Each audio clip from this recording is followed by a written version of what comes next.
இதை ஒரு விளையாட்டு, அது ஒரு என்டர்டெயின்மெண்ட் அப்படிங்கிற அந்த கோணத்திலிருந்து விலக்கி சமூகத்தில் சமூகம் ரீதியான உரையாடல்களை, சாதி ரீதியான புரிதல்களை பொதுவெளியில் தன் சினிமா என்கிற மொழியின் மூலமாக சொல்லணும்.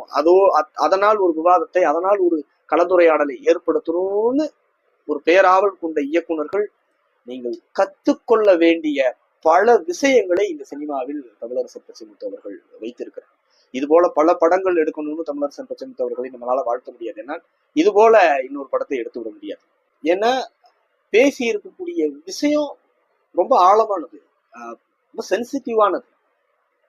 பட்டு பட்டுன்னு உடைக்கிறார். சாதாரணமா ஒரு காலனி வீடு, சாதாரணமா ஒரு நடவடிக்கை, சாதாரணமா மாட்டுக்கறி புழக்கம், சாதாரணமா ஒரு நிகழ்வு, சாதாரணமா ஒரு ஈகோ, சாதாரணமா ஒரு காதல், சாதாரணமா ஒரு மாமியார் மருமகள்னு இதை ஒரு விளையாட்டு